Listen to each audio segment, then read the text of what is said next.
ছোট বড় সবার পছন্দের ভাত ভাজা আমার আজকের রেসিপি। লাঞ্চ হোক বা ডিনার, স্কুলের টিফিন বক্স হোক বা অফিসের লাঞ্চ বক্স, সবেতেই সুন্দর মানিয়ে যায় এই ভাত ভাজা। ভাত ভাজা আমার নিজেরও খুবই ভালো লাগে, আর তাই এই রেসিপি বিভিন্নভাবে আমি প্রায় ট্রাই করে থাকি। আগের দিনের ভাত কিছুটা বেঁচে গেলে ফ্রিজে রেখে ঠান্ডা করে নিয়ে সেই ভাত ব্যবহার করে ভাত ভাজা বানালে বেশি ভালো হয়। ডিম আলু আর পেঁয়াজ দিয়ে ভাত ভাজা তো অনেকবার খেয়েছি, আজ একটু অন্যরকমভাবে বানাচ্ছি এই ভাত ভাজা।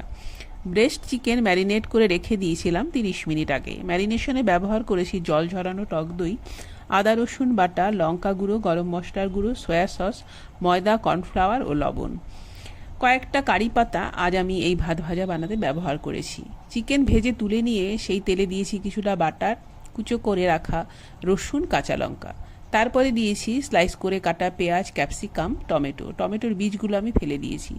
সবজিগুলো নেড়েচেড়ে একটু ভেজে নিয়ে ওপর থেকে ভাত দিয়ে দিয়েছি।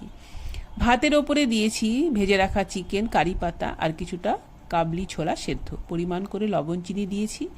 নেড়ে চেড়ে কিছুক্ষণ ভেজে নিয়ে নামানোর আগে দেব কিছুটা শেজওয়ান সস। এতে একটা চটপটা স্বাদ আসবে, খেতে ভালো লাগবে। এই ভাত ভাজা আমাদের সবারই পছন্দের খাবার, আমাদের বাড়িতে প্রায়ই তৈরি হয়। আমার এই রেসিপিতে একদিন আপনারা বানিয়ে খান। কেমন লাগলো আমাকে কমেন্ট সেকশনে লিখে জানাবেন। এটা লাঞ্চ হোক বা ডিনার, স্কুলের টিফিন বক্স হোক বা অফিসের লাঞ্চ বক্স, সবেতেই ভালো লাগে। তৈরি হয়ে গেল ভাত ভাজা।